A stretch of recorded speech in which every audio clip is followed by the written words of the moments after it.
please mute your microphones. And then once we get rolling, kind of get through this towards the end of this piece, I'll certainly open it up for Q&A, and I will be here for a while once we're done and can carry on conversations for any reasonable time once we've gone through this.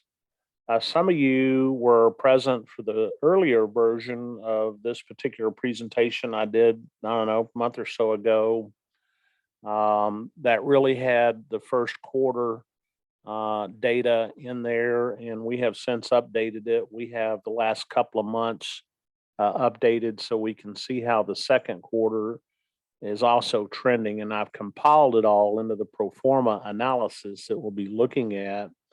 We will do a short recap of really kind of what's happened historically with some of the economic swings, causes, root causes, and what some of the fallout was relating to that. And then we'll get into really looking at one of the combined consolidated pro formas. We have 30 stores that are compiled in this analysis, more or less. And we'll talk about the metrics, some explanation of metrics. We'll actually look at the metrics and look at them and just kind of give you an idea of how the industry is trending currently. So, having said all that, we're going to go ahead and bring up the screen over here. Give me just a moment. I need to keep multiple screens open so I can still admit people signing in.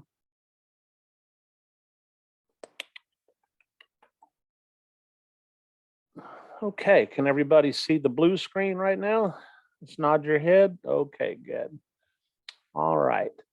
Current trends, environment, what the current environment's like, metrics, and some analysis for the industry. This is June 2022. We've almost completed June, and we are rolling on into July here very quickly. So, this is a very constant saying of mine, and I like it because 62 years of life on planet Earth, I can tell you the only thing that I really have witnessed is a lot of change.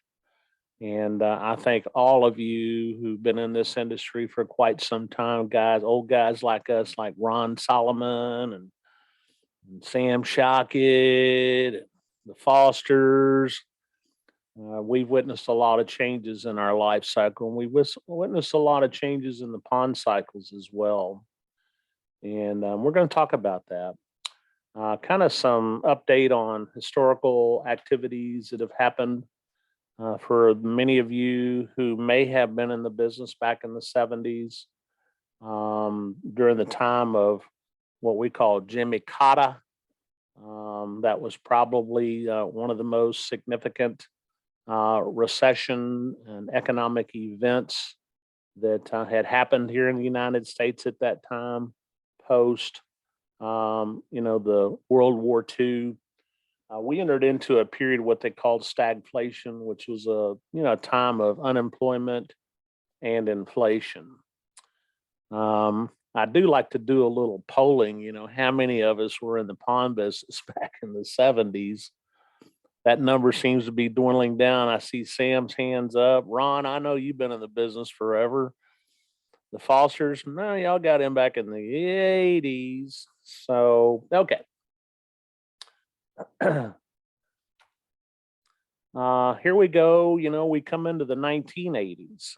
In the early 80s, there was also a significant recession that occurred during that time. Of course, most of these are all centered around what happens with the stock markets.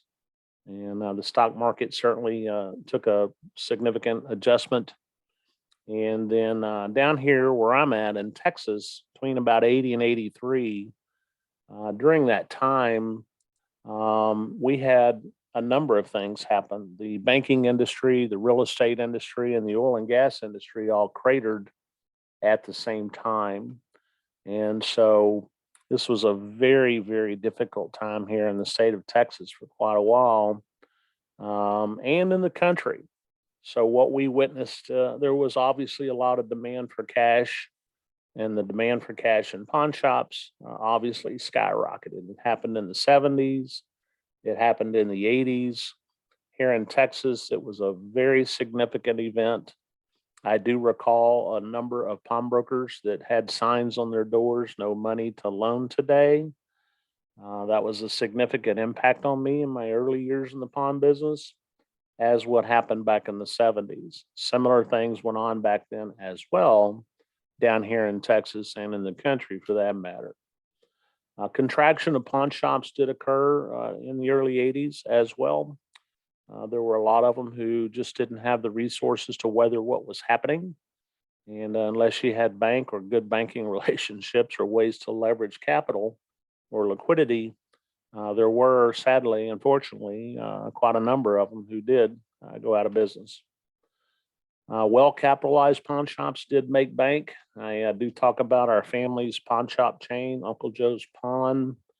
I shared the story with some of you who were on the call last time.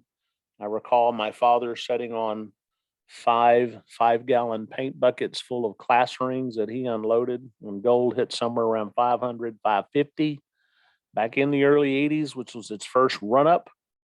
And we did make bank on that. At the time, we had 6, maybe 7 locations.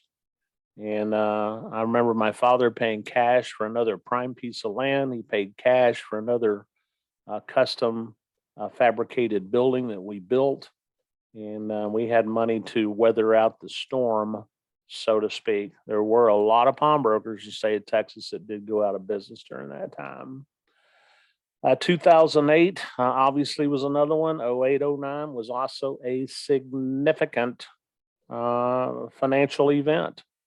Many people don't realize that the entire United States financial market was about half an inch away from collapsing. The entire thing almost collapsed. I don't know what life would be like on this side of an event like that, but it was very close. That led to the greatest recession that we had seen since the time of the Great Depression. Global markets lost trillions of dollars on all this sophisticated mortgage-backed security instruments that Wall Street was gambling with, and they just about lost the whole show as a result. The whole system nearly collapsed. What happened in pawn? Ron, man, the business was good in those days for us, wasn't it? I think we saw a pretty good run up on gold, and man, oh man, people were coming after the money. In the USA, the unemployment did surge beyond 13%, which was conservative by most estimates. And I'm still referring to what happened in 08, 09. Excuse me, the stock market lost more than half of its value. It literally just plummeted. Global stock markets also plummeted during the greatest financial reset in global history. Trillions in markets and investment banks were lost worldwide. The USA during this time did lose its sterling credit reputation globally. It is not a mystery to know that many of these firms that rated the investment banks and credit and paper and all this were all in cahoots and getting paid under the table to rate up some of the ratings on a lot of these financial instruments that in the end almost destroyed the entire planet Earth financially. The unemployment during this time wiped out the savings of millions of Americans. The job markets did tank as many businesses failed worldwide. Housing market once again imploded on itself. Credit markets tightened up significantly worldwide. And again, what happened to the price of gold during this time? This is when we had or witnessed the next biggest run up in known history of gold, because it hit the 1900, 2000, it hit a couple of grand there for like a moment in time. A lot of the gold analysts are telling us that 2000 is kind of like this barrier mark. If gold ever breaks the 2000 and runs, it should run like a scalded dog in theory. Gold has been considered to be, quote, a safe haven during, the times of market turmoil. During '08 and '09, though, a lot of people went and sold all their gold off. Many of us who couldn't sell jewelry at retail gold ended up scrapping most of the metals that we were processing during those times. And as a result, a lot of that metal went to the big top of the food chain, the top 1/10 of 1% that are holding the gold, the investment banks, a lot of countries, etc. And as the economies improved, we did start to see gold sales and jewelry sales and things like that improve as well. However, I think that window is about to close up again. Let's see here. More people coming in. Certainly, the pawn industry was impacted globally as the demand for the cash services upticked dramatically. The demand for cash skyrocketed for the pawn industry in many, many, many countries around the globe today. Excuse me. During this time, the high end luxury loan business models did start to take hold in the USA and European markets. Newer types of lending models started to develop out of this. High end income demographics were obviously hit because there were a lot of people in these middle America or upper middle America jobs that got blasted out of existence during what happened in '08 and '09. Many of them lost their liquidity, but they did have assets. Higher end internet lending models and private equity money started expanding into I'm going to call it the higher end side of lending in our industry or industries like ours.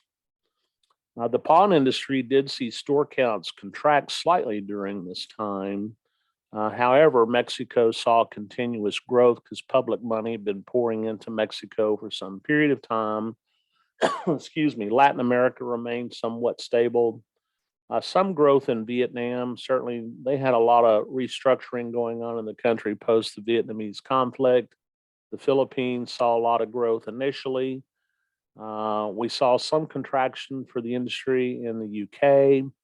And then we saw consolidation and growth with massive amounts of public money that have been flowing into the sector since the late '80s.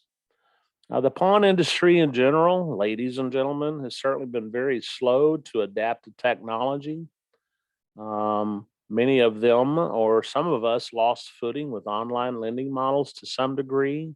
And during this time, we saw some online lending models come into the space.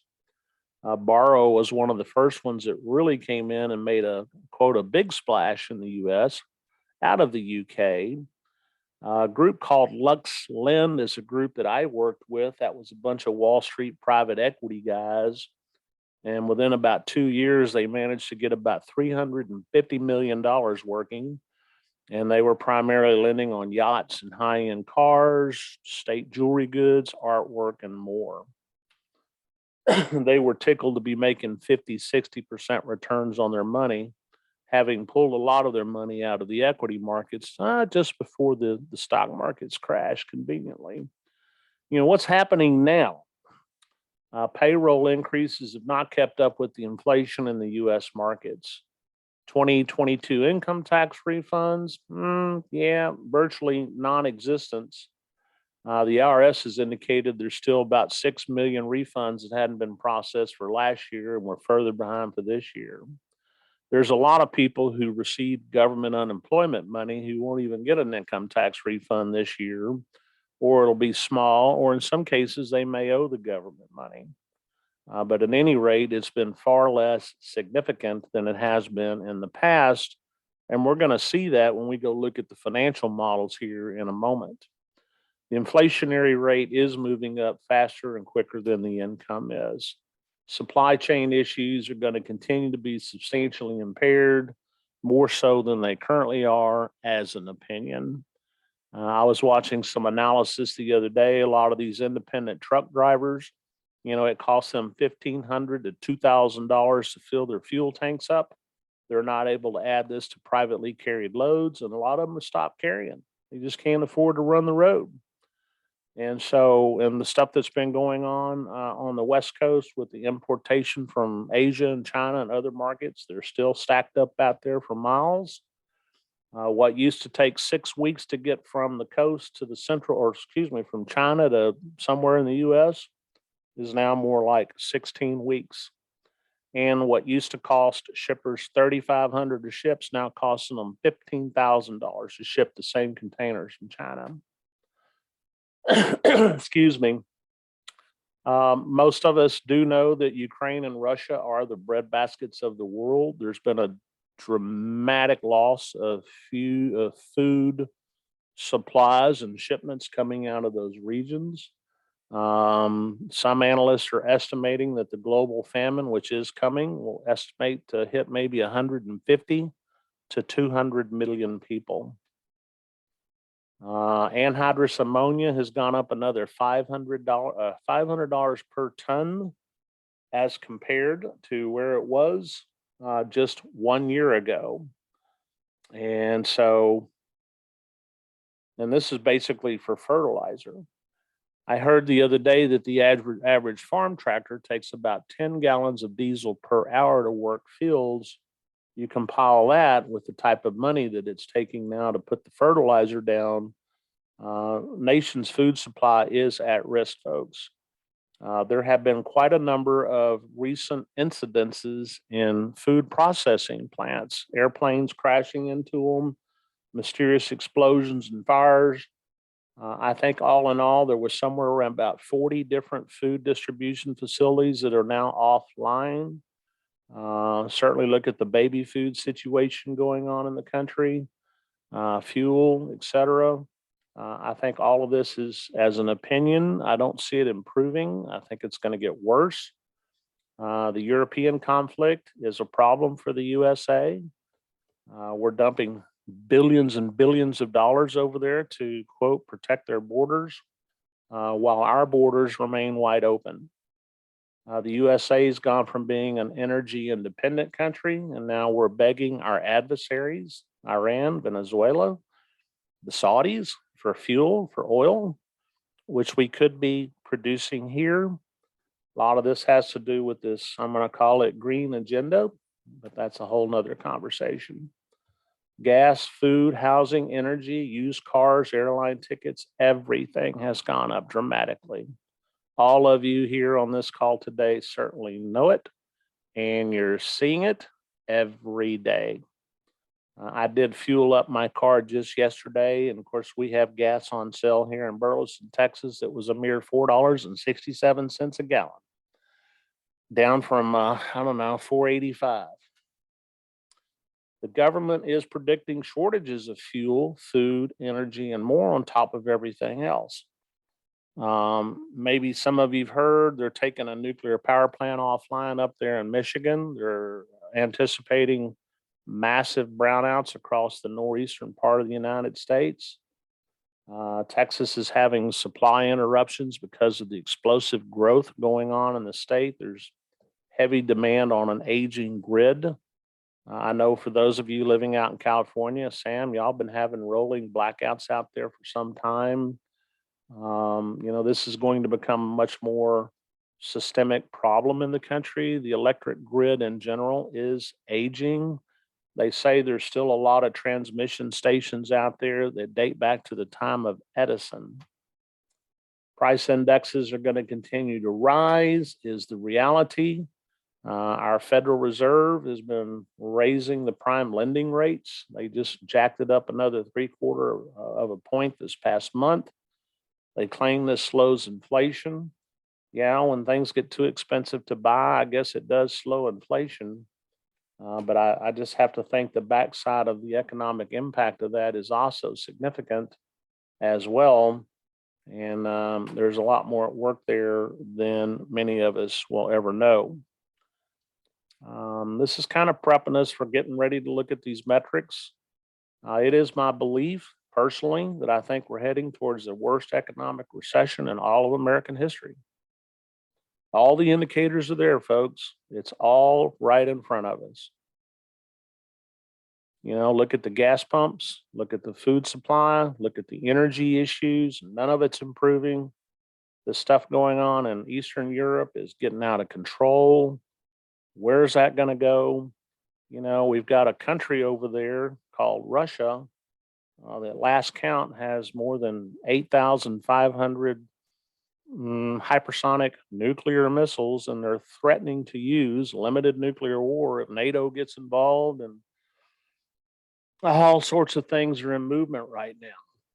What I don't see is any movement to improve the recessionary activities that could be fixed in this country if they would just relax the restrictions and the taxes and threatening CEOs of oil companies to, you know, you're going to go to jail if you don't lower your prices. The United States was completely energy independent just 2-3 years ago, and we were the world's largest exporter of fuel and energy. What's happened? Well, again, I think we're heading into perhaps one of the most significant economic recessions in all of our history is what my belief is. Having lived through several of these, this one's looking like it's going to be the mother of all mothers.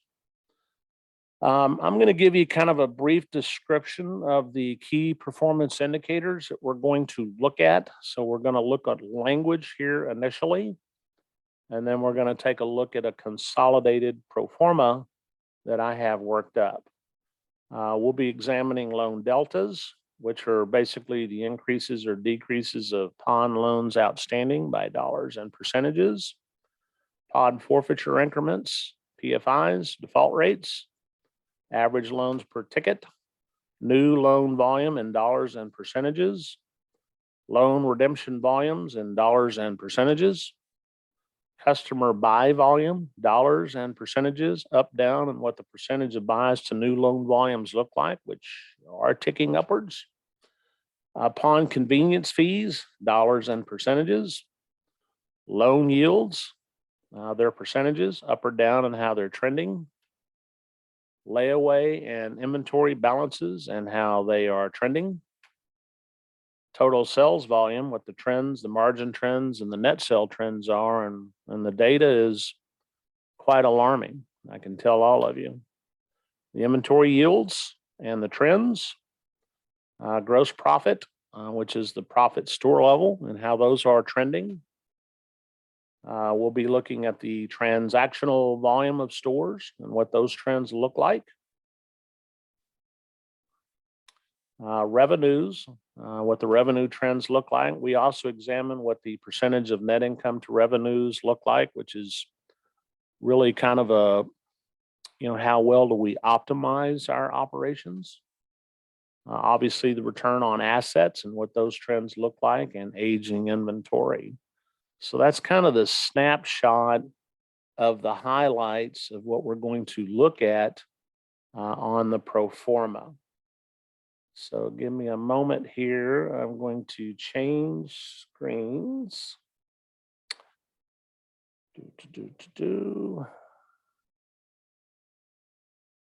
So I've brought up the pro forma. Can all of you see the spreadsheet? Okay. All right, so what we're looking at here is one of my standardized pro formas. We're looking at the first 5 months, January through May of 2021 and January through May of 2022. There are 30 stores that are comprised in this mix. Please turn your microphones off. So there's 30 stores in here in this mix. These are average sized pawn shops. All of these are in the southeastern United States. These are active clients that we work with. What we're seeing, and these are stores that are dealing in general merchandise, TVs, toolboxes, guns, and gold, in high yield markets where we're able to charge 20 to 25% per month as an average. And we're going to go through the trends here, and I'm going to kind of go through the lines and show you what we're seeing. And the trends are quite alarming, actually. Now, trends are just that, they're trends. And this is but a small segment, but these are groups that we work with. I also have clients that are much higher up in performance. Some of these store mixes in here are 3-4 store groups that are in the mix, but there are 30 stores that are in this mix altogether. So over here for 21, what do we see? First 5 months of last year, we saw the loan balances in this group of stores contract by about $1 million, or down about 21%. Now, first quarter of last year, we did have somewhat normal income tax refunds, plus March of last year, the most significant economic stimulus check in American history went out, and it impacted loan balances. We saw loan balances drop around 25% on average in the month of March in 2021. We were just starting to get up off our knees coming into the end of 2020. Many of you know 2020, year of COVID, we saw loan balances drop anywhere between 10 and 60% across the US. Year end of 2020, we saw most loan balance averages were still down about 20% on average, but they had improved in some cases significantly as we moved into the fourth quarter of 2020. They started to grow in January and February of 21, but again, March came along. We got the big smackdown, plus the income tax refunds. This is what they averaged out, down 21%. Here we are looking at the first 5 months of this year. Loan balances are up over $1 million, or up 18% between these two 5-month comparisons 1 year apart. If I compare the 2 years between the beginning of January of 21 and May 31st of 22, overall loan balances were up about 1.5 million, or about 29%. That's how big the swing was for the loan restoration growth between those two periods in this group of stores that we're looking at. Up here, I'm showing you what the average pawn loan balances were per store in that mix at the beginning of 21. And here's what the average loan balance was in those stores at the beginning of 22. Now, there's another interesting little anomaly going on here, and these are our forfeiture rates. First 5 months of last year, average default rates were around 29%. Now, again, we had pretty good loan pickups with the big stimulus check and the income tax refunds and all of that. Well, here comes first 5 months of this year. Loan defaults are up substantially. They're up to about 37% compared to 29% prior year, same time. That means that the forfeiture increment increase has actually gone up about 29%. So loans are up and the forfeiture rates are moving up. And there's some other anomalies that we're going to look at here. We do track the number of active loans in stores that we look at, and the number of active tickets at the end of those May 31st, 21 was about 29,000. At the end of May 31st, 22, they were about 31,000. They went up about 2,500, or about 9% was how much the actual number of active loans went up. The other interesting anomaly here is the average loan per ticket. So what we saw over here in 21, first 5 months, average loan per ticket was about $157. First 5 months of 22 over here, average loan per ticket's now about $193. So the average loan per ticket, percentage wise, is up 23% from where it was same period year ago, meaning the average loan per transaction is now up about 23% and climbing, I might add. The loan volume, now this is new loan volume. There were about $11 million worth of loans conducted first 5 months 21. There were over $14 million in new loans first 5 months 22. Loan volume was up over 3 million, or about almost 30%. So the volume of the loans is ramping up fairly significantly compared to same period last year. Number of loan transactions or tickets written are also moving up. There were about 60,000 tickets written first 5 months 2021.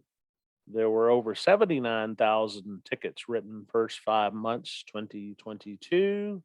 So the total number of loan transactions went up about 19,000 transactions, or almost 32% more loan volume or number of transactions upticked during this time. Now we see the loans going up, we see the forfeiture rates going up. Guess what we don't see going up? What we don't see going up is loan redemptions. Loan redemptions were about 4.1 million first 5 months 2021. They were only 4.2 million first 5 months 2022. It's almost a flat line. Loan redemptions were up about almost 3 basis points. So loans are up 29%. Forfeiture rates are up, the loans are up 29%. Forfeiture rates are up 29%. Loan redemptions only up 2%. Now, here's another interesting anomaly: customer buys. We did about 3 million worth in first 5 months 2021.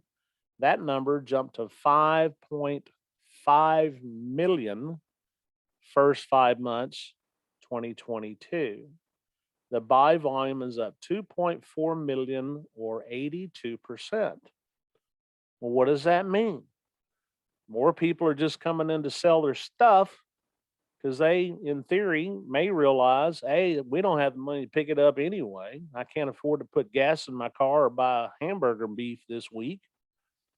And if you're qualifying very well, what do we do in the qualifying? Sir, ma'am, would you like to sell your item, or would you like to get a loan on it today? And listening to our clients, we're hearing more people saying, I just want to sell it. Now, if I can buy it and resell it for a reasonable profit, we'll continue to buy product. I'm going to talk about the categories of product here in a minute, as far as what we should be doing to prepare for what is happening. And what is happening is these metrics are changing very quickly. The buys are up 81%, loans up 29%, loans redemptions are a flat line, and forfeiture rates are going up. Now, here's another interesting anomaly. We also track in buys, what percentage the buys are in dollars compared to the buys in loans. They were around 27% first 5 months 21. They were almost 39% first 5 months 22. Or the ratio's up about 40%. Now, for stores dealing in general merchandise and high yield markets, kind of a safety valve is somewhere around 25 to 30% if we're fully optimized as an ongoing ratio.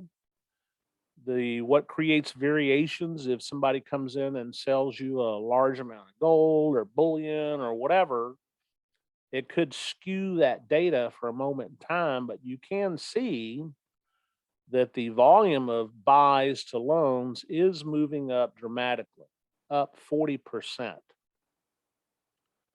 Now, we saw our loan balance or loan volume move up 29%. Guess what hasn't kept up with it? Pawn convenience fees. We brought in about 3 million in fees first 5 months of 21. We only brought in 3.4 million in fees first 5 months of 22. That's about 400,000 and change, or about 14% incremental increase. Keeping in mind that the loan balances did go up 29%, but the pawn fees have only gone up 14%. And keep in mind, these are high yield markets. And the yields are as follows.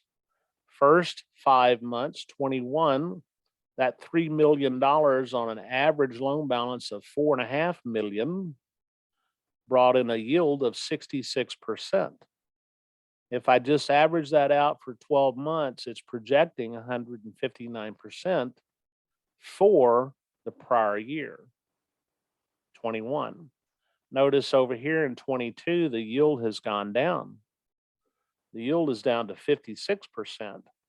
The yields have decreased by almost 15%, same time period, first 5 months this year, same 5 months last year.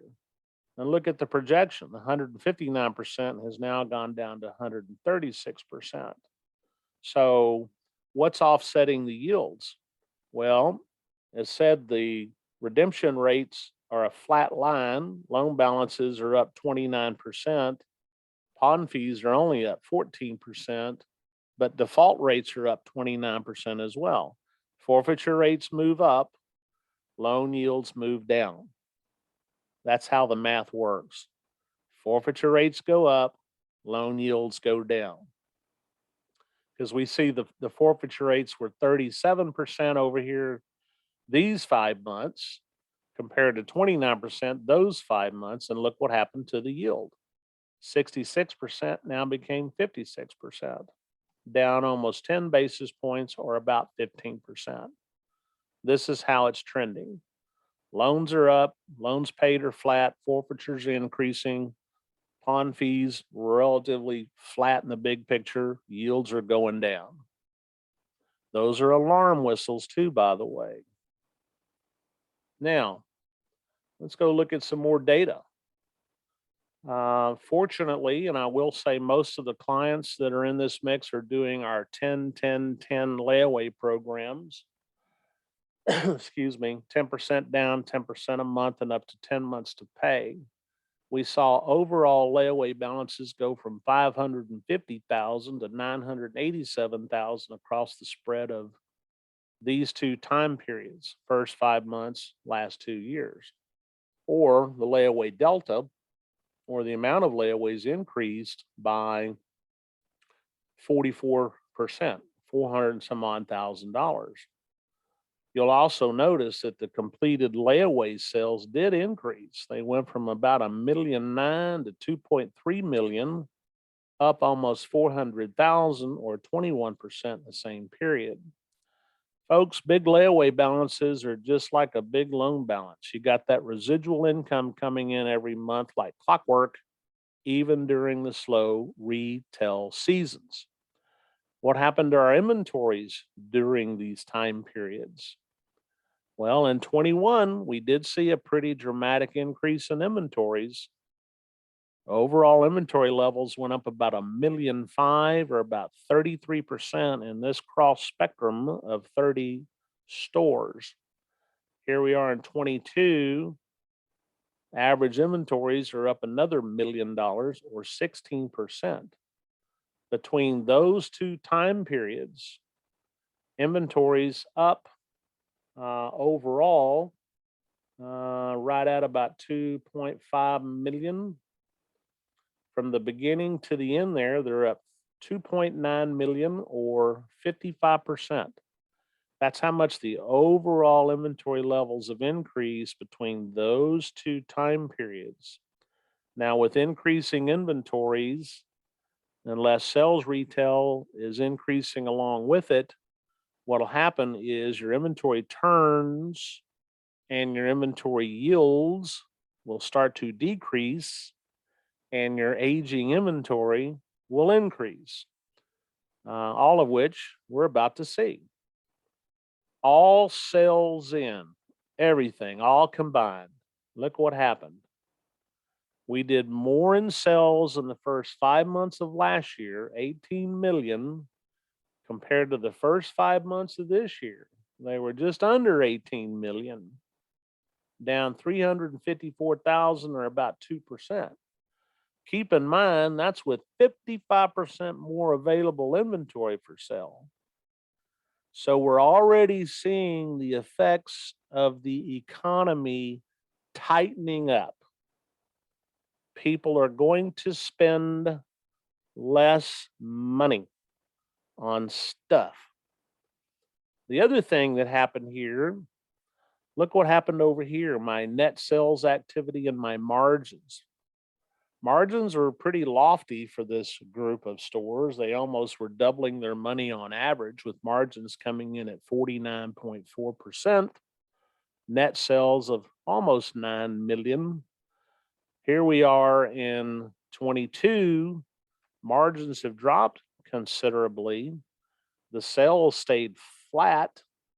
So the amount of money we made on the sales because of the reduction in margins went down 2.2 million, or about 25%, meaning we're having to sell it for less just to try to keep up, particularly for those that are in or experiencing much significant or significantly impacted inventory balances, meaning your inventory levels are going up.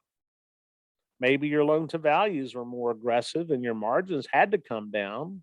But if your inventory levels are rising, in theory, you got to reduce pricing to keep it moving.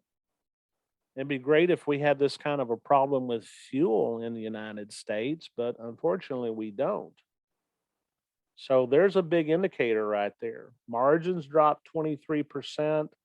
Sales were flat, but the amount of money we made on the sales dropped by 2.2 million, or 25%. There's the indicator.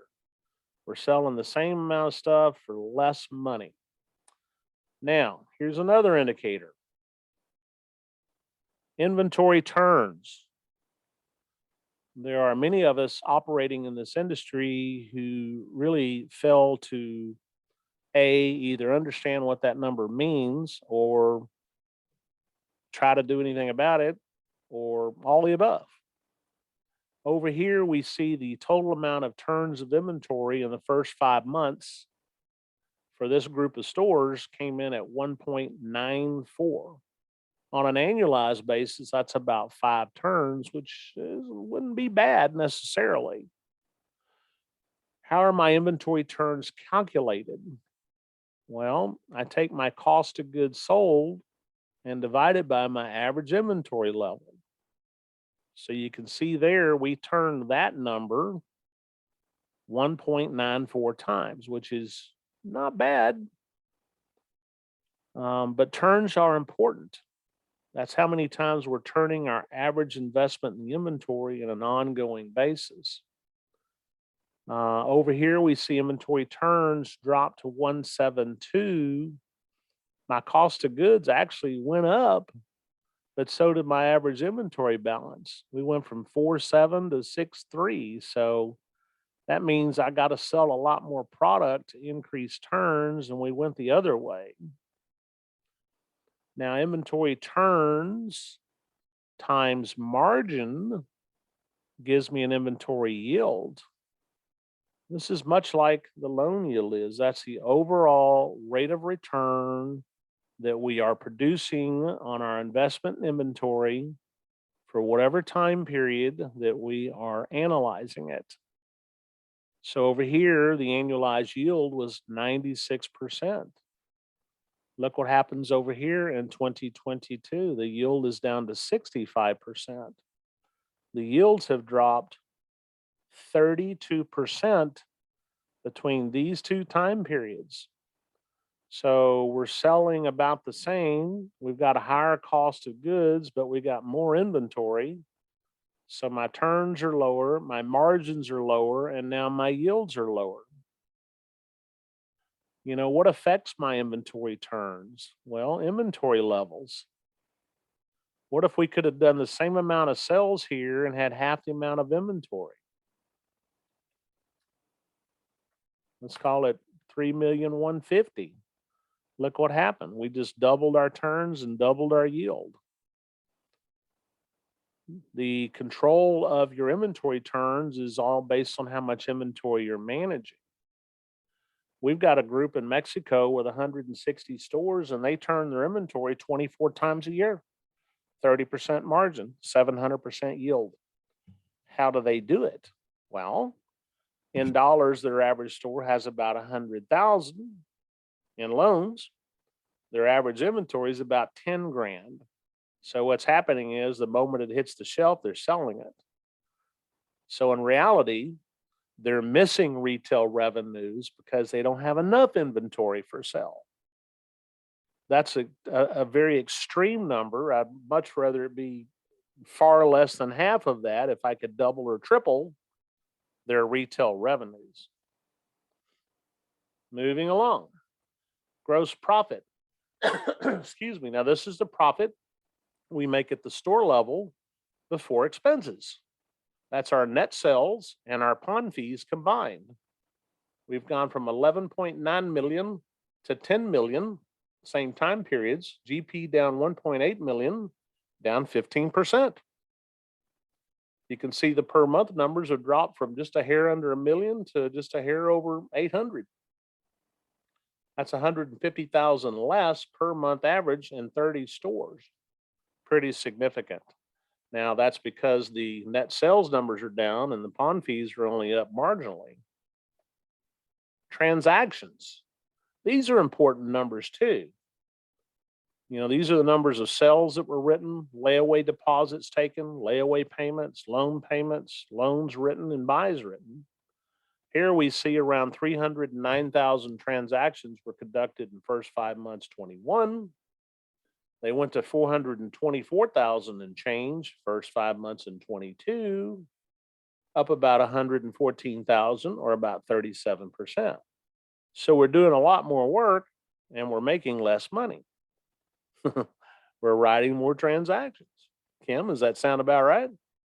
We're doing a lot more work and we're making less money. I remember a friend of mine in Dallas telling me, I made $1 million last month. Where's all my money? Okay.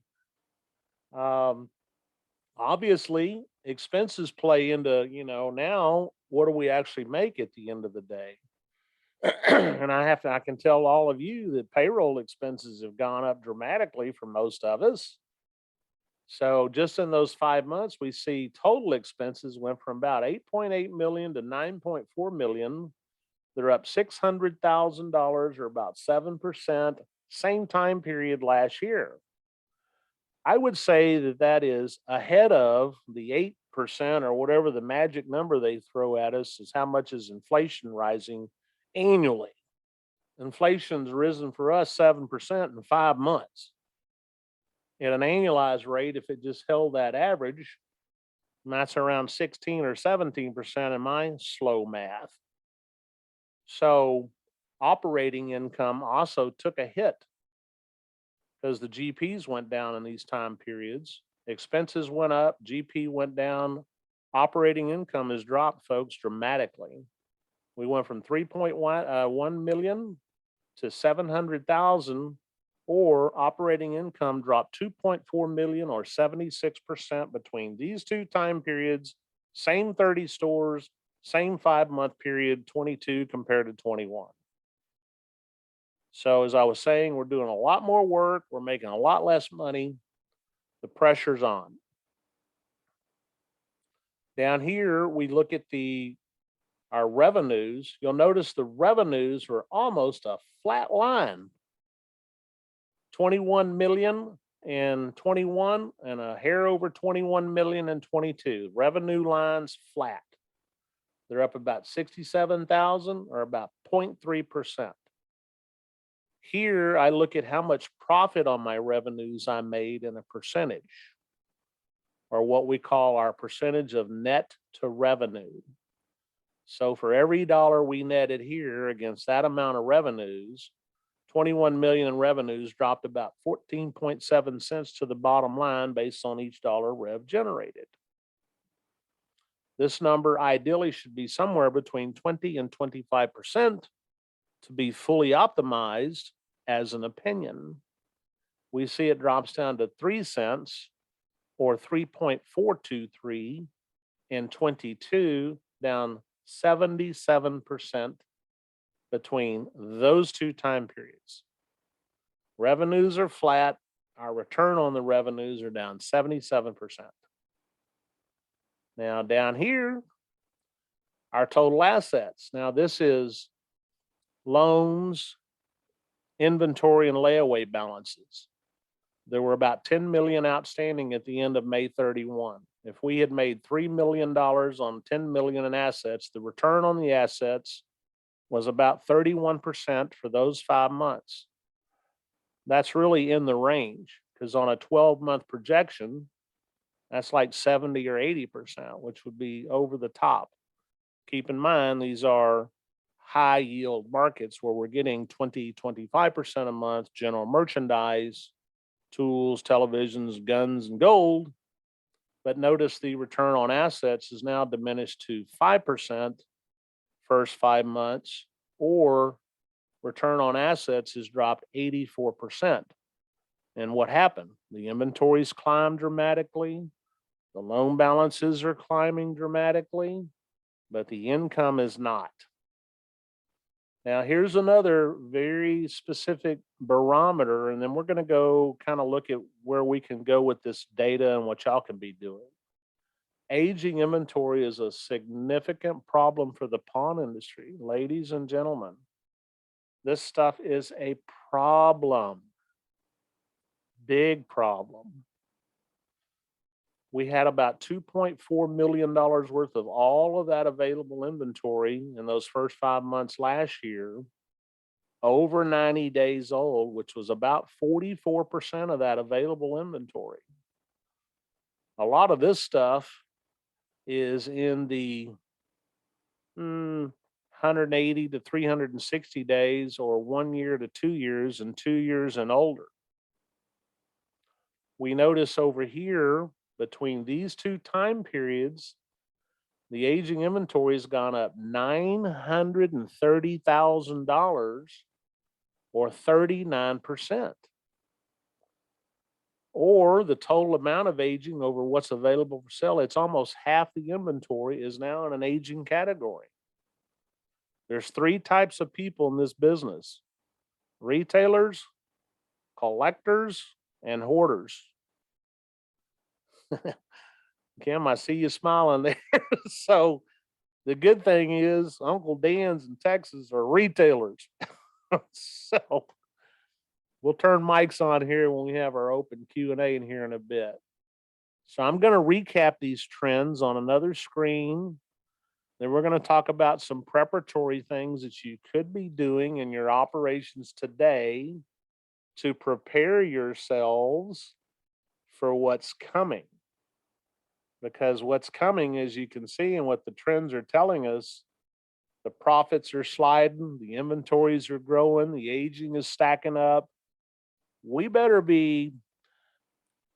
I remember a former director on the NPA many years ago, and I wasn't a fan of his. I don't think Sam was either. His name was Bill White. But he used to have a saying about legislation. It's better to be proactive than reactive. Right, Sam? Better to be proactive versus reactive. I will tell you that we have a fair number of clients that we work with that are very active with managing their assets. So we're going to move away from the pro forma. I'm going to go back to the other screen. Give me just a moment.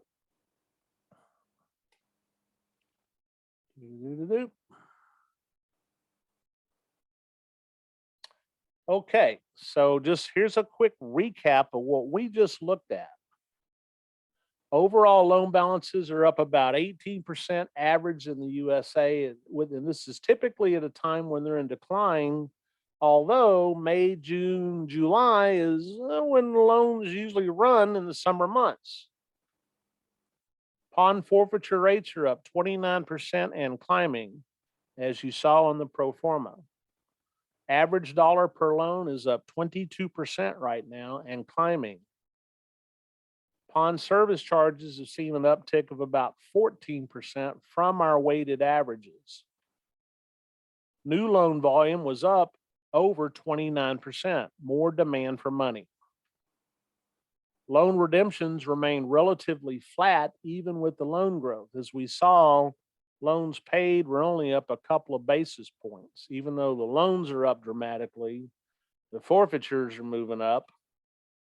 The buy volume was up heavy. As we saw in the pro forma, the volume of buys was up 81% compared to the same 5 months last year. Buy to loans, as far as the ratio is concerned, are up 40%.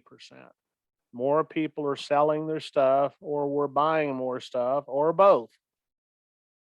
Pawn convenience fees are only up 14% in the 2 time periods that we sampled, but we saw the loan balances are up 29%. Usually, pawn fees are up at an equal rate of loan growth or more in these high yield states. Right now, it's running less than half of how much the loan balance, the loan volume has increased, I should say. Loan yields, as you saw, or the amount of return we're making on those loans, have decreased by 14%. Layaway balances are up 44%.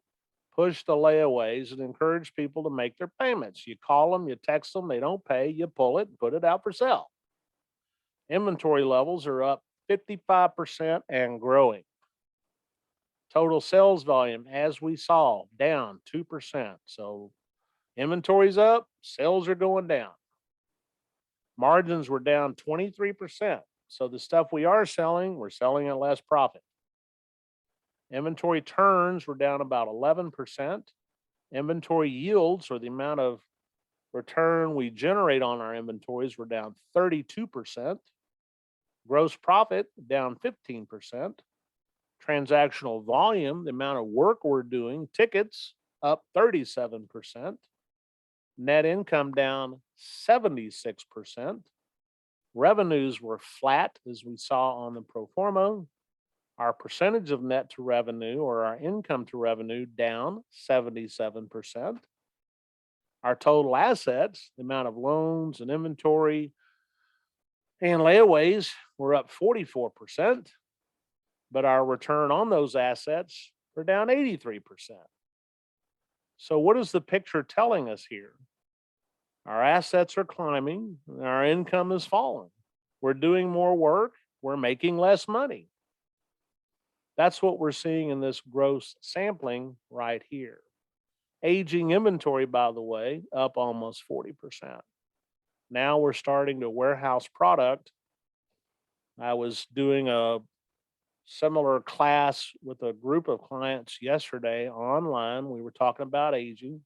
Well, I got $100 in it. I got to get X for it. Well, here's the example. If somehow you manage to get $1,000 in a Timex watch worth $25, what's it worth, Ron?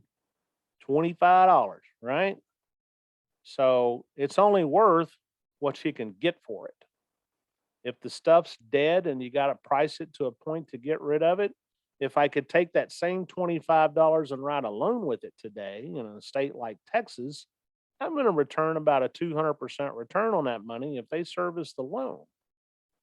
So in many cases, a lot of the stuff you need to be burning, if you can just turn it into some other income producing asset, like a loan, you can offset taking some margin hit or even losing money on some of this dead inventory.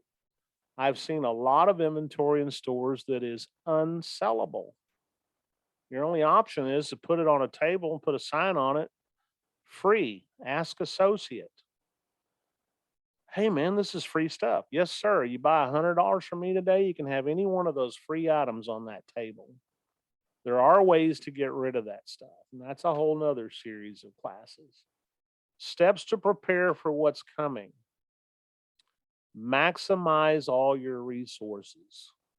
Your cash and your liquidity right now are very important. It is my belief, I think we're heading into probably one of the most significant recessions in American history. All the indicators are there, folks. We're on a high speed train running 100 miles an hour. We're heading to the Grand Canyon and there ain't no bridge. Improve banking relationships. And Sam and I talked about this a little bit last time, and this is very important. For the longest period of time, many pawnbrokers were challenged to have good banking relationships. It did improve over the last 20, 25 years or so, but there were some bumps in the road. The Consumer Finance Protection Bureau came around and started soliciting different types of businesses they felt were unbankable or whatever. But I think all of you need to have as much liquidity, as much access to capital as you possibly can while working on producing capital from things you may have. Work on disposing of your aging and your dead inventory. If you can turn that into money, turn it into money. The money is worth more to you today than hoping that the ghosts of the Titanic come into your store and buy that old 8088 computer with that monochrome monitor that is really nothing more than a boat anchor. Ron, I see you smiling on that one. And so, yes, turn the inventory, get rid of it, get creative on disposing this aging product. Um, in many cases, you're going to take hits on it. You just lick your wounds and keep going. If you've had something sitting there for a year or 2 years, I was with a group of clients here a while back and I was watching them move all this stuff in and out the front door every day, 45 minutes in and out. How long have those wheels been in your inventory? How long have y'all been moving that set of wheels in and out the front door? Oh, we've had them for over a year. Oh, so we've spent an hour and a half every day we're open for over a year moving this big set of wheels in and out of the store. I went out there and put a blast sticker on them, $100. Somebody came up and bought them 30 minutes later. Now, they took a hit. The wheels had a couple of dings on them. I wouldn't have taken them anyway. But they took the $100 and turned right around and wrote a $125 loan about 4 minutes later. Think about all the money lost and the production and productivity just moving all that stuff around.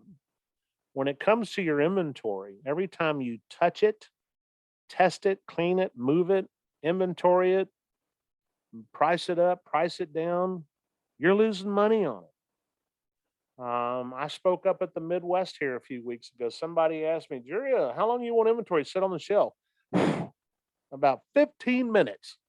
If it's on the shelf, by God, I want to sell it. And the sooner I can sell it, the happier I am. Right, Chris? That sound about right?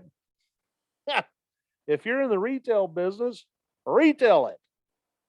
Get rid of it. Obsolete inventory or categories that you may have or this dead inventory, y'all got to get rid of this stuff. Because as the economy slides further down, you're going to find, and we're already seeing it's challenging to sell the stuff we have while we're seeing the inventory levels increasing, the margins are decreasing, the aging is increasing. These are all bellwethers of what's coming. Depending on what type of technology or software systems you have or what kind of products that you deal in, analyzing your defaults and trends by categories when and where possible, very, very important because we saw defaults skyrocketing back in 08 and 09, back in the early 80s, and the retail plummeted. Sam, were you at the Pawn Summit up here in Dallas a few years ago? Were you there? Yeah. So a few years ago, my company did an event in Dallas with Bravo, and Stephen Mack, the founder developer, he got up there and made a very profound comment that 60% of the Fortune 500 companies that were here 10 years ago are out of business. Whoever would have thought Sears and Roebuck would go out of business?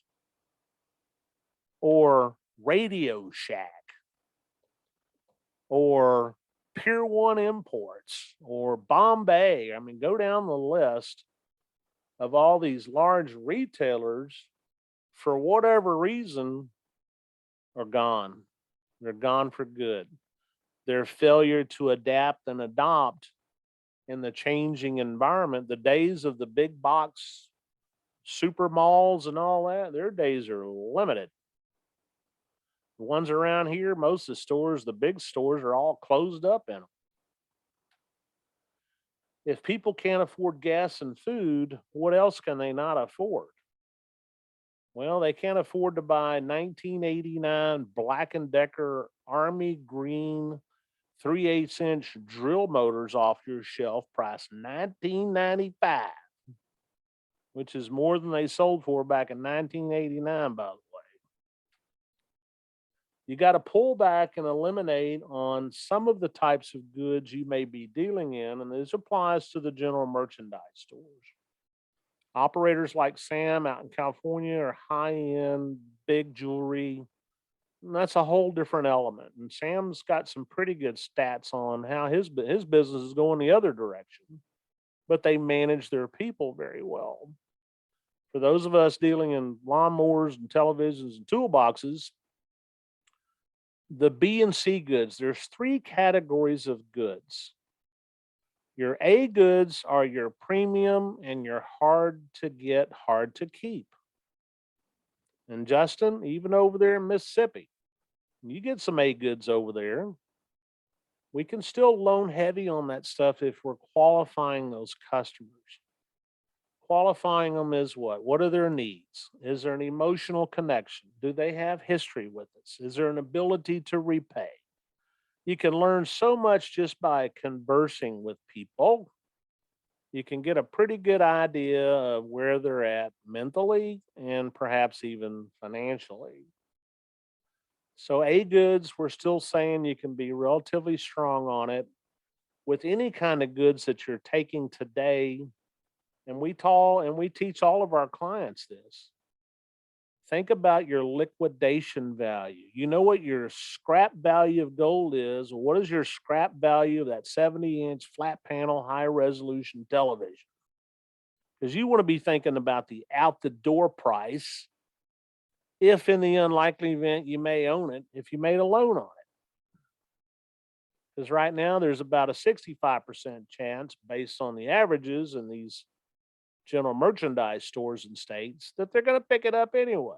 But if there's that 1/3 chance they don't, I loaned $100 on it and I can sell it fast for $125. Well, let it rip. Because if I can put it out today and sell it for 125 and make my 20% that day, well, guess what? That's a 7,000% yield plus on your money just by turning it. Now, if you let it sit there about 2 months and you go ahead and get the $175, yeah, you made more on it, but your turn on the money was significantly less. A goods do get shelf life. If I have it and it's for sale, I do want it to sit around for a little while. 30 days is usually the kind of the norm before I may consider price reduction. A goods, for those of you in general merchandise, Sony PlayStation 5s, maybe a nice Rolex or a high caliber, fancy dancy, semi automatic, weapon or whatever. Now, your B goods are that everyday, everywhere stuff. You could continue to loan on that product, but you need to start pulling back on it because we're seeing the forfeiture rates are going up and the sales volumes going down. I've always said if I've got $100 bill on the wall priced $89, I should be able to sell it. The price has everything to do with your ability to liquidate it. C goods is the dead stuff. Outdated funky funk. 1962 bowling ball with bag and shoes, pink in color, drilled out for King Kong. Probably not a lot of demand for them. The only way I would end up with one of those if it was a one-time courtesy loan of $5 to help somebody out. And if it did come out, it's going to be on my free table. Ask associate. I was in a store not too long ago, like, bowling balls, you gotta be kidding me. And I'll be damned if he didn't sell two of them while I was there. And I think it was a setup. But the C goods, you gotta, if you got a bowling ball sitting on your shelf, they have a really neat way of duplicating themselves. So move the product. Remember what I said earlier, retailers, collectors, and hoarders. And I've seen them all. The retail models are going to tighten up. We're already seeing it. We have to be less margin conscious. I mean, I grew up that way. I loaned 100 on it. I had 200 for it. That's just the way I was raised back in the 60s and the 70s. Today, it doesn't matter what you have in it. The only thing that matters is what is it worth right now and what can I get for it? And if I loaned $1 on a $10,000 Rolex, God bless you. Probably doesn't happen, but if it did, it's still worth 10 grand. For the same, if somebody loaned $1,000 on that $25 Timex I was talking about earlier, the Timex is still worth $25. You need to be less conscious on margin versus turning that inventory. Your inventory levels are going up for most of us. The margins are coming down anyway, and your aging inventory is going up, and retail sales are plummeting. More aggressive qualifying needs always have to be applied in this environment. Always, always, always. Focus on your loan yields too. What kind of return am I getting on them? And where are my default rates going? We're almost done, folks. Many businesses around the world have people working in them who just dislike their jobs. Unhappy employees equal unhappy customers. I got to tell you, I've been seeing a lot of miserable people working in all kinds of places around where I'm at. And boy, it's written all over them. Customer service? Ha! Are you kidding me? Unemployment is still around, well, right now, the stats, the true number's about 7%. It's estimated there's more than 5 million available jobs that need to be filled in the US. I think the stat I heard last month, about 250,000 jobs were filled, but 2.2 million people walked off their jobs. So I'm still trying to query, where does that come into the equation? The crime rates in the US are going to continue to soar because people got less money. They're becoming more desperate, and they're shooting and robbing and stealing all over the place. My message to all of you is be conscious of your environment, where you're at, your security protocols, and the things that you should be doing with your teams. Be aware, pay attention to your environment. Make sure your underwriting and your insurance cover you for transporting goods, employees moving goods around, and riots. You need coverage for riots today. Be conscious. The crime will continue to increase as people get more hungry and desperate. The crime rates are going to continue to increase. It's just sad, but it is reality. Customer service, as I've been saying, as being a coach and a consultant, I travel around, I see a lot of really bad service. And it's hard for me to turn the switch off. I am proud to say, though, there's a lot of people in the pawn business where you can just get kick-ass customer service, man. You want to have people leave your store going, wow, man, what just happened in there? That was amazing. Holy smokes, where am I? What's happened to customer service? This is the time to excel at customer service and creating the wow factors. It's so important. More online presence, marketing, online sales, and more is more paramount than ever. We have more competition from online providers than any other moment in history. The industry has more competition today than it's ever had in its 3,000 years of its existence. Amazon alone saw income growth up 56% in 21 over the prior year. 56%. I'm an Amazoner. Sure great to push that button, have something show up at my front door, whether it's $5 or $500, because my time is valuable. But there are times, though, I want to go out and go to a store and just see people, see what kind of great quality customer service I'm going to obtain. We are seeing, and I talked about this last time, the pre-owned luxury good business is still pretty solid right now. It's estimated to have been 27 billion in 018. They are estimating it to be over 52 billion in 25. Luxury handbags, of course, lending, of course, the tennis shoes are starting to become a hot item. It's not my purvey. There are people that know that business. Michael Mack out in Las Vegas. And again, the high value assets. These are things Sam certainly has a lot of skill and experience in.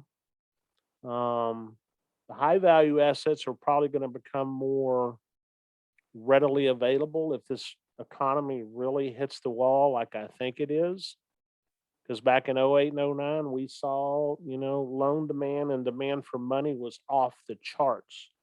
That group Lux Lend I was telling you about on the front end of this, I looked at 2 yachts in South Florida that collectively they loaned $8 million on the 2 vessels. Of course, they send somebody down there to survey them. They put all these GPS devices on them. They got a way to shut them down, lock them up, and do whatever, but they loan money. And because there were a lot of people impacted when the recession really hit, banking relationships and credit markets tightened up. People still needed money, and many of them didn't want their families to know they needed money, and they found other ways to hawk their assets. Why do I witness why one business does better than the one next door? It's not rocket science. Bright, clean, friendly stores just work. Smiling, friendly people happy to be there just attract positive karma. Follow the concepts as part of the outlines in our to-do list were on this presentation. Make the very, very, very best out of it. Enhance your resources. Focus on the liquidity. Dump that inventory. Cash is better maybe better in the bank or gold. Be thankful for every moment of life that you got, folks. Every day, every employee, every customer. I was in some stores recently. Somebody comes in, big red toolbox. The employees run off to the back room. Oh, let Bob handle it. It's his store. Well, there's an old saying out there, you get one shot at first impressions. As far as the life is concerned, we need to be thankful for every moment of it that we have. It certainly is precious. There's a lot of people that passed during the time we've been on this Zoom call for the last hour and 20 minutes. Make your time count. Einstein said a long time ago, life may be the shortest memory you will ever know. As far as this presentation is concerned, we are concluded. I want to say God bless all of you and thank you for all hanging with me here as much as you could. We certainly do appreciate reviews. If y'all could go to review Pawnshop Consulting and leave me a nice shining 1-star plus, that would be great. And I'm going to turn the presentation off here and stop this. And if any of you would like to have a chit chat, I'm here. Kim, how you doing over there, darling?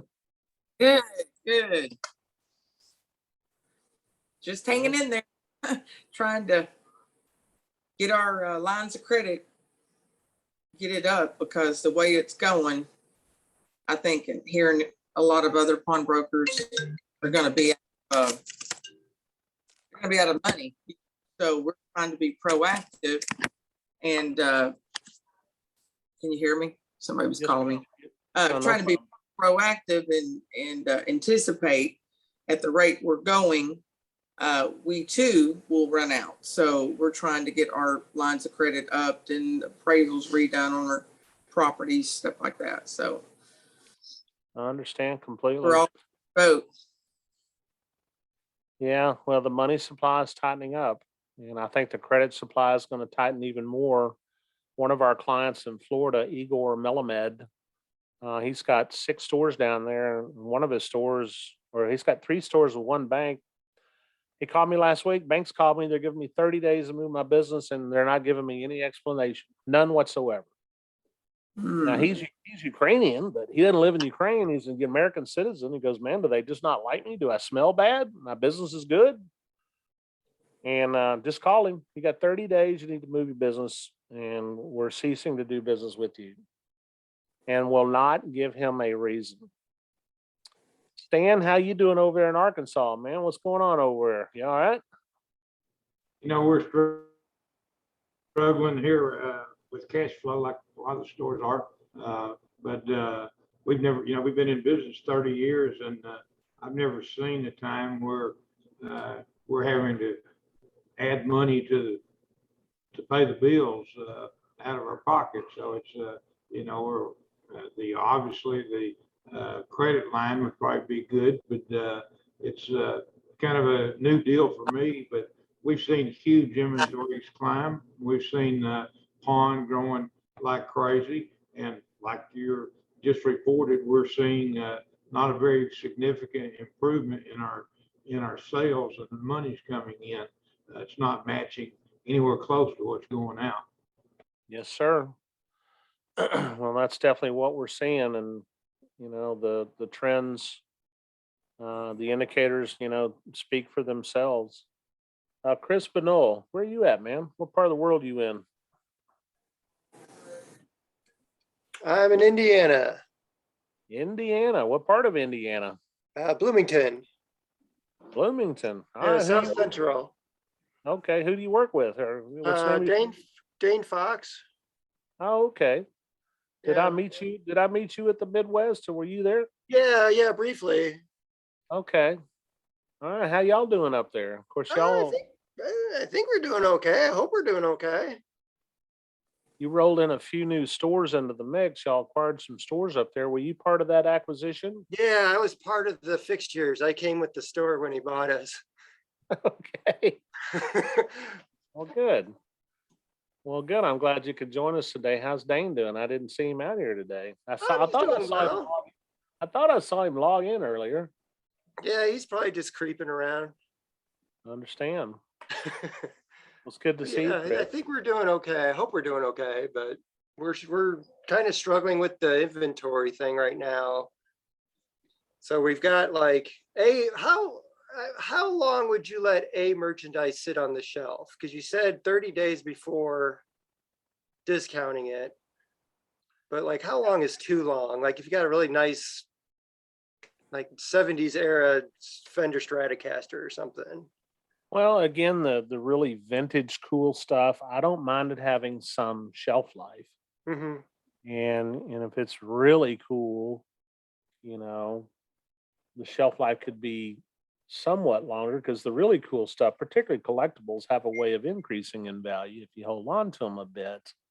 However, you know, 60, 90 days is usually enough time for people to come in and see and have the wow factor, and then, you know, turn the money, turn the product. Yeah, okay. You know, the unusual rare collectible stuff, you know, what a number of our friends and clients have done is, you know, they bring that stuff out of inventory and they put it in a case and hang it on the wall and let people look at it. And people come to the store to see that item. And that's a different case scenario, you know, but anything that's, you know, in my inventory and it's sellable, I mean, at some point, obviously, I want to sell it. Mm-hmm. So your A goods are going to be very challenging to, you know, figure out how long you want to hold on to it. Yeah.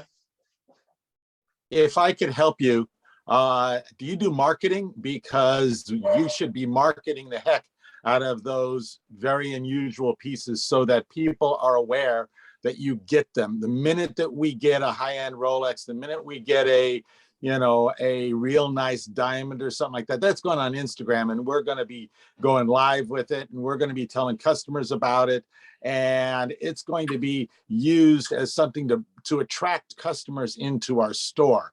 How long do we hold on to it? I really try not to negotiate for 30 days. How long is too long? 31 days. Basically, if I have marketed the heck out of it and everybody has seen it and it hasn't moved in 30 days, then I'm going to, you know, constantly look at offers and think about reducing that price. I'm not going to, you know, I'm not going to go to you know, bargain basement prices on the 31st day. But if my marketing has not gotten that piece moved in the first 30 days, then, you know, 31 days, I may, you know, discount it by 10%, 35 days, 40 days, I may just discount it by whatever I can. And I don't want it to stay around, but we do want things like that to basically be our image for our customers, so that they know if you've got an unusual piece, we're the place to go. We're the place to go for loans on those pieces. If you've got it, people will bring those items in to sell you or pawn with you. You can use it in many, many different ways, but once you've used the heck out of it, move on it. Okay. Absolutely. I have a question. Yes, ma'am. Has anybody applied or received the employer retention credit? I applied for it, and we're still in the process of the government looking at things. The only one that I know that got a significant number was Morris Adato in San Diego. He received 4 checks, total of almost $500,000. Okay. Did Stan also? I had heard that Stan received it, but I haven't verified that. You're talking about Stan Lukowitz? It's you know, Yeah, if he's Stan Lukowitz applied for it, hasn't gotten it yet. You really need to talk to your CPA. You really need to have an attorney, a tax attorney, work with you. And it's not easy. It's certainly not as easy as the PPP money. But once you're in the pipeline, you know, you just have to wait for the government. It's slow. yeah, right. Yeah, they were saying like 9 months. So, But it's free money, and yeah. you don't have to pay it back. So why not? Right, exactly. Yeah, we're in the process of also turning in all our paperwork. So yeah, it would be good if, but that's awesome to know, because I was wondering if anybody has, you know, received it yet. So that's good. Thank you. It's significant. It's $26,000 over a 2-year period of time. I think the 2020 is $7,000 per employee, and 2021 is $7,000 per quarter per employee. It turns out to be $26,000 per employee if you qualify for the whole thing. Okay, that's good. Yeah. Well, thank you. Yeah, we've heard a number of our clients out there who have applied, and I did talk to Stan a while back. He's been going through the process, but he hadn't got money yet from last conversation I had with him in that regard. It's glad to hear Morris got some of that. So I remember when my brother got his PPP check, he says, "Hey, I got some of my money back from the government." Wow. All right. This year, we paid in. Well, it was a good thing. I mean, Oh, yeah. business wise, it was good. It was beneficial for a lot of businesses out there. A lot of people in the pawn space qualified and got the money too. Mm-hmm. Mike, did you get any of that money up there where you're at? Yeah, sure did. You got some PPP? Yeah, I got the PPP money. Yeah, Did you have to pay it back or they forgive your loan? they forgave it, as far as I know. You're a very forgiving guy. So yeah. Yes, I cause no stir of the winds. I just let it lay low. I understand completely. I know you're not too much of a rebel yell up there in that state of Illinois. No, Illinois, we are whooped. I understand completely. Well, cool. Well, once again, everybody, I appreciate it. We, on behalf of my company, the consulting group, we appreciate the opportunity to present and speak to you, and just know that we're here to help and assist on a wide range of areas in the space. And I hope you all have a great and blessed day, wonderful weekend, and hope to see some of you out at the National Pawnbrokers Convention coming up next month in Lost Wages. So thank you all very much. There's a couple of comments in the chat about recording the session. Yes, I am recording the session. I'm not going to put it up for public availability, but if any of you would like it, just email me or text me and I'd be glad to send you the version of the recording. And so thank you all for your time.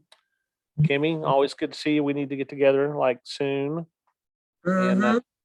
Sam, I'll see you out in Vegas and I hope to see some. Mike, are you going to be out there?